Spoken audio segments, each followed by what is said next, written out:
São mensagens fabricadas para sossegar aqueles que têm coceiras nos ouvidos. São mensagens que não confrontam o pecador, não expõem o pecado, não honram Cristo.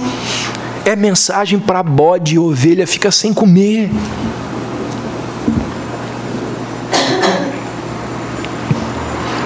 Aí você apanha então essas duas realidades da sociedade e da igreja. Quais são algumas consequências desse quadro caótico? Primeiro, um número enorme de evangélicos que não faz, como disse há pouco, a menor diferença. É gente que não salga e não é luz. O exemplo de São Gonçalo é muito revelador. Maior concentração de igrejas da América Latina. O que essas igrejas fazem naquele local ali? Qual é a mudança que se vê por causa da quantidade de igrejas ali? Segundo, um número enorme de pessoas desviadas, decepcionadas, desacreditadas, desconfiadas de igreja. Gente que não quer saber de igreja, gente que tem fobia de igreja, gente que detesta igreja. São 30 milhões de pessoas, 30 milhões, que frequentavam os nossos cultos e hoje não querem saber de igreja.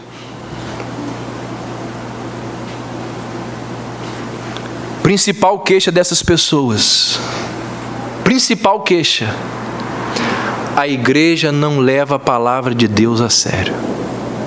Tem outras, mas a principal é essa. Vós sois o sal da terra.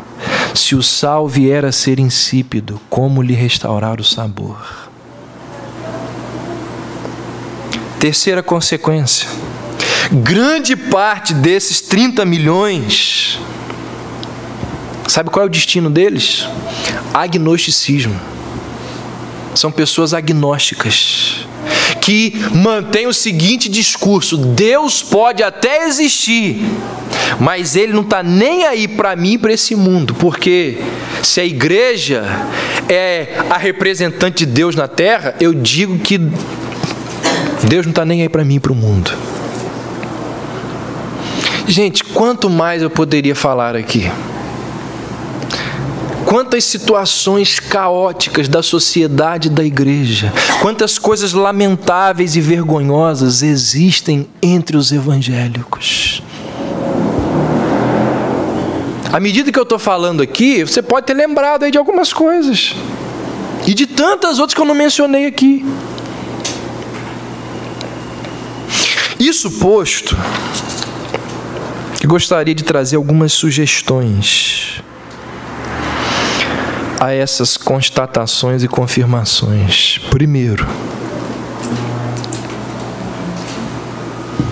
o que a gente faz? O que eu, um grãozinho de areia, posso fazer? O que a nossa igreja pode fazer? Primeiro, se a gente deseja mudar esse quadro caótico que existe por aí, é imprescindível retornarmos às Escrituras.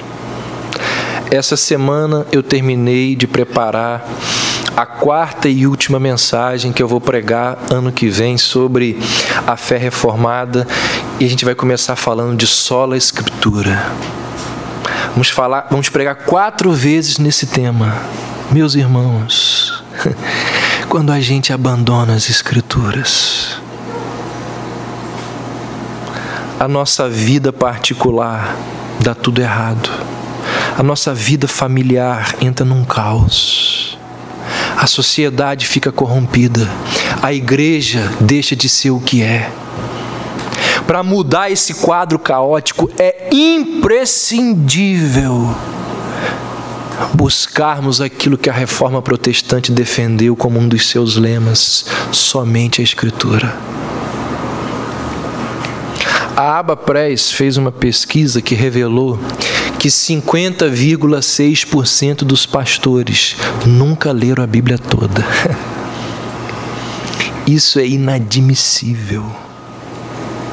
Os pastores hoje, eles querem muitas coisas além das Escrituras e tantas outras aquém delas. Mas não são só os pastores, tá? Não são só os pastores.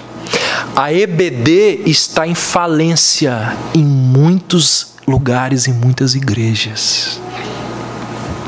Cadê você na EBD? Quando eu falei aqui dos pastores, você deve ter pensado assim, é vergonhoso. E você? Onde está você na escola que ensina a Bíblia para você?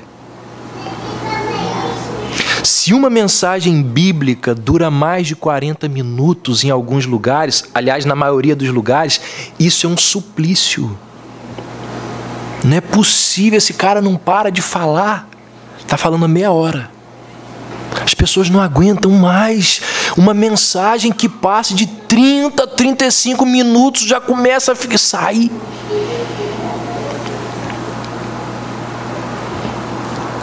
Quem aqui entre nós tem o hábito de, diariamente, pegar o livro e ler, e meditar, e orar? Você tem esse hábito? Está vendo como a gente é culpado?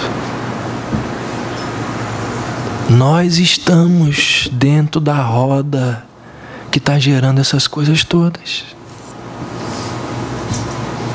Quando a gente fala sola escritura, que coisa linda, que coisa interessante. Você lê a sua Bíblia diariamente? Você busca orientação de Deus nas escrituras diariamente?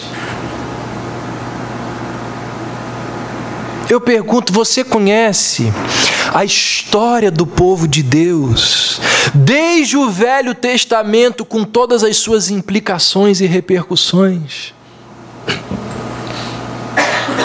Gente, nós somos cristãos. Nós fazemos parte de um povo que tem uma história. Nós precisamos conhecer a história do povo na qual nós fazemos parte. Eu hoje chamei alguns irmãos ali no corredor e falei assim, olha, está na hora de vocês começarem a ler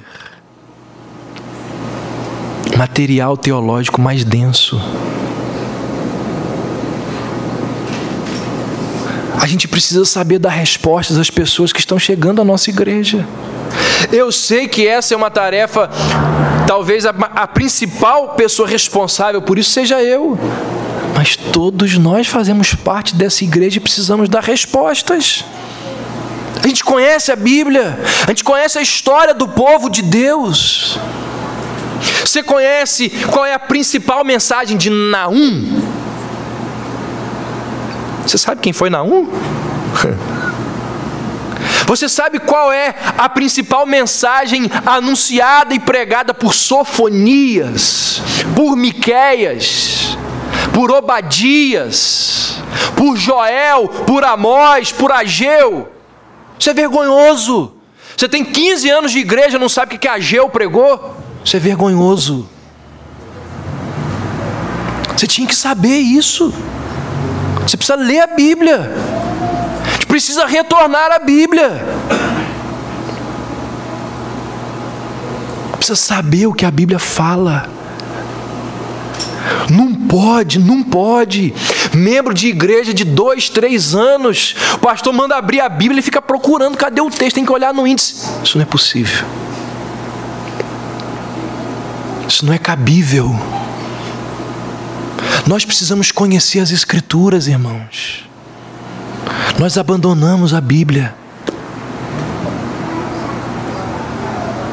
Os atributos de Deus: espiritualidade, transcendência, imutabilidade, ira, justiça, bondade. Nós conhecemos essas características do nosso Deus. Doutrinas centrais da fé cristã: depravação, expiação, justificação, redenção, eleição, glorificação. A gente tem que conhecer essas coisas. Não dá tempo do pastor pregar isso tudo. Eu só encontro com vocês 2 vezes por semana. Não dá tempo de expor tudo. Muita coisa fica sem falar. Você tem que ler, você tem que correr atrás, você tem que conhecer a Deus, conhecer as Escrituras. Spurgeon, que pregava uma média de 9 a 12 sermões por semana. Eu não consigo entender como que isso acontece.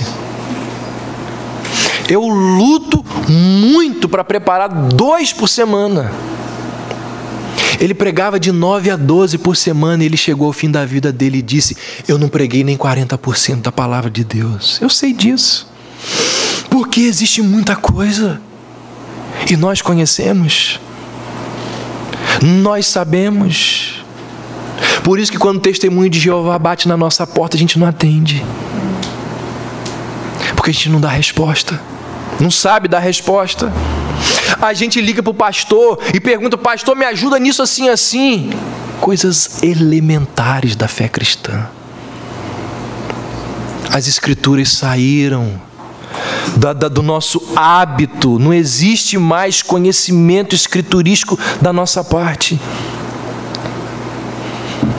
Vós sois o sal da terra, mas se o sal vier a ser insípido, como lhe restaurar o sabor? Você entende por que o Brasil está do jeito que está? A culpa é dos políticos? Também. Mas principalmente é nossa. Porque a sociedade está do jeito que está, porque nós não somos sal nessa sociedade. Usando uma figura do Caio Fábio de 30 anos atrás, ele diz que a igreja é sal dentro do saleiro. Não existe sal fora do saleiro no nosso Brasil. Nós somos crentes aqui, ó. Você conhece essas doutrinas, você conhece o conteúdo bíblico. Agora você pega, diferentemente dos evangélicos do século 21, apanhe lá a história dos reformadores. Gente que amava as Escrituras, gente que desejava as Escrituras, amava a palavra de Deus, e as Escrituras ocupavam um lugar central na vida dessas pessoas.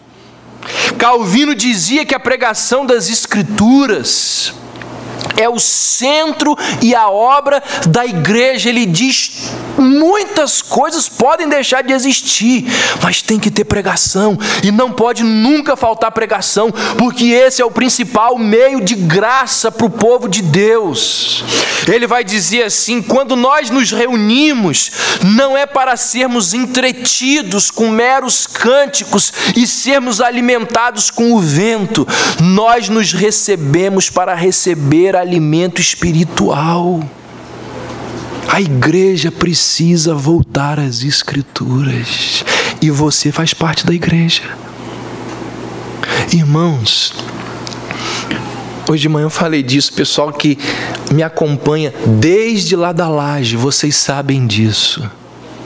Quantas vezes eu já falei aqui, nós precisamos ler a nossa Bíblia. Nós não podemos abandonar as Escrituras. Então é uma vergonha você não ter pelo menos meia hora do seu dia, todos os dias, para você conhecer a palavra de Deus. E não é você e sua esposa, não é você e seu filho, é você e Deus. Você tem que ter um momento a sós com Deus. Nós precisamos voltar às Escrituras. Segundo, além de voltar às Escrituras, nós precisamos voltar ao Evangelho. Mas como assim? Você vai entender. Não existe nada no mundo que seja capaz de transformar o coração de uma pessoa, a não ser o Evangelho. A não ser o Evangelho. O Evangelho, quando ele é pregado, quando ele é anunciado, e quando eu digo pregação e anunciação do Evangelho, não tenha em mente só o que acontece nesse momento aqui. Pregação e anunciação do Evangelho acontece com você, do lado daquela pessoa que trabalha com você todos os dias. Você tem que anunciar o Evangelho para ela. Aquela pessoa que estuda com você, você tem que anunciar o Evangelho para ela. O Evangelho, quando pregado, ele por si mesmo, ele desbarata as fronteiras da incredulidade. O Evangelho, quando pregado, sabe o que acontece? Ele encontra o coração dos eleitos. Os eleitos, eles estão esperando que alguém anuncie o Evangelho, para que haja redenção. E aí Deus vai imputar a fé e vai haver salvação. Tem que anunciar o Evangelho.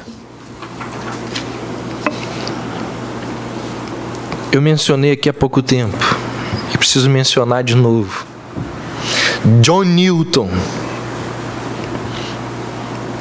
Lembram dele? Capitão de navio negreiro.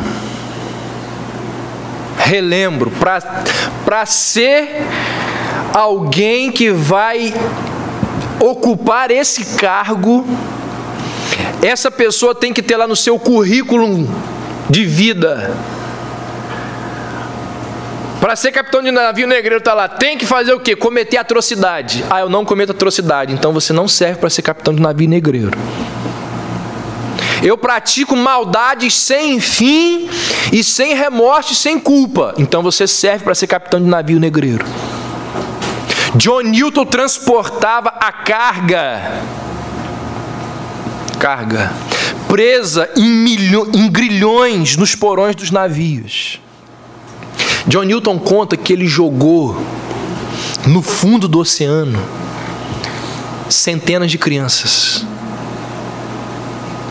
milhares de jovens, homens e mulheres vivos, porque uma parte da carga tinha contraído uma peste e para não matar a carga toda ele jogou aqueles no mar, vivos. Antes de ser capitão de navio negreiro, ele foi marujo de navio negreiro. E o capitão que o comandou durante um grande período apelidou de quê? Vocês lembram? Colocou o apelido de John Newton de Jonas. Por quê? Colocou esse apelido em John Newton porque John Newton era a fonte de todos os problemas que tinha numa viagem. Lembrando da história de Jonas. Tudo de ruim que acontece aqui nesse navio é por causa de você, Jonas. Então dá para perceber que John Newton não era flor que se cheire. Não era lá uma pessoa que as mães aqui gostariam de ter como genro. Certa vez, John Newton experimentou uma daquelas tempestades terríveis. Cuidado, que Deus gosta de salvar gente incrédula e muito perversa com tempestade. Foi assim com Lutero, lembra? Voltando para casa, caiu um raio perto dele, ele ajoelhou. Só que invocou o Deus errado, né? Porque invocou a santa dele. Mas Deus usou aquilo dali, uma tempestade. John Newton também enfrentou uma tempestade daquelas, lá no meio do mar, e ele disse: Senhor, se tu me salvares, eu prometo que vou te servir. Sobreviveu ao naufrágio, teve uma experiência com Cristo e por 52 anos serviu ao Senhor. Ele influenciou um dos maiores abolicionistas do mundo, um homem chamado William Wilberforce. Foi o camarada que lutou no Congresso inglês pelo fim da escravidão no mundo. John Newton foi usado por Deus das mais diversas maneiras. Uma delas foi através da música. Ele se tornou um grande compositor. O hino mais famoso de John Newton, qual é? Amazing Grace. A letra é dele, mas a melodia não. Porque a melodia, dizem alguns estudiosos, foi ouvida por ele quando ele batia num escravo. Ele colocou um escravo lá no tronco do navio e começou a chicotear o escravo. E enquanto ele chicoteava o escravo gemia.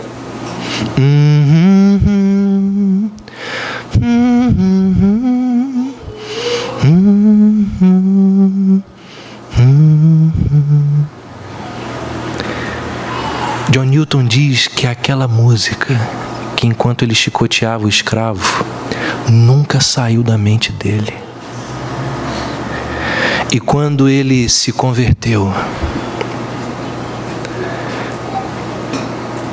ele disse: a graça de Deus, que doce som,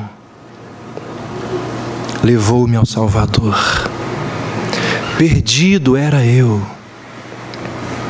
a graça me achou, tão grande pecador. E ele coloca aquele som que ele ouviu daquele escravo como melodia dessa música. Irmãos, o Evangelho, ele tem o poder de transformar pessoas como John Newton. Olha aí os piores políticos, as pessoas mais depravadas, as pessoas mais cínicas, as pessoas mais debochadas. Se o Evangelho chegar de forma verdadeira no coração delas, não há força no mundo que possa resistir ao poder do Evangelho. No final da sua vida, dias antes de morrer, John Newton disse assim: 2 coisas eu sei. A primeira é que eu sou um grande pecador. A outra é que eu fui salvo pela graça de Deus. Esse é o Evangelho. Nós precisamos voltar ao Evangelho. Quando que a gente precisa voltar ao Evangelho? Todo dia. Terça-feira à noite, meu Deus, me perdoa porque eu fiz tudo errado essa noite. Ontem mesmo eu fiz essa oração. Eu cheguei em casa muito triste com algo que eu fiz e eu falei: Senhor, me perdoa porque eu não devia ter agido assim. Senhor, por favor, tem misericórdia de mim. E eu estava com uma culpa, com uma coisa muito ruim no meu coração. E eu lembrei, graças ao Senhor pela tua graça, que eu posso pedir perdão e eu posso pedir ao Senhor mais uma oportunidade para eu melhorar. Isso é o Evangelho. A gente precisa voltar ao Evangelho. A gente precisa anunciar o Evangelho.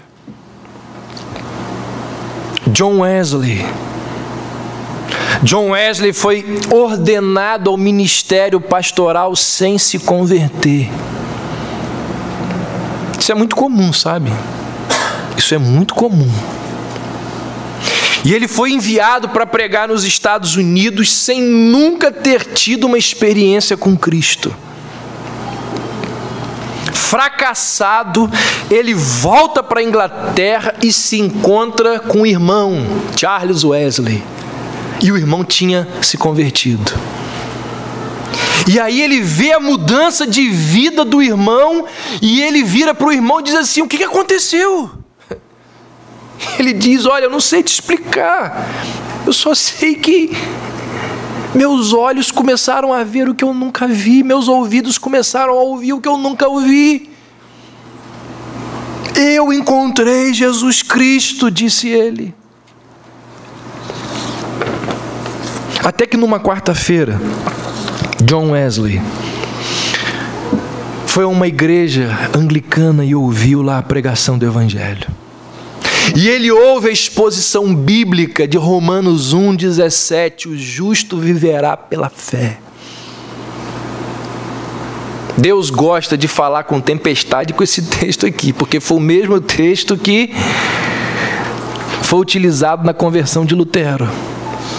E quando John Wesley ouve a pregação, a exposição daquele texto, ele cai de joelhos e ele diz, ele sai gritando dentro da igreja e pelas ruas, ele disse: eu entendi, eu entendi, eu entendi, eu entendi.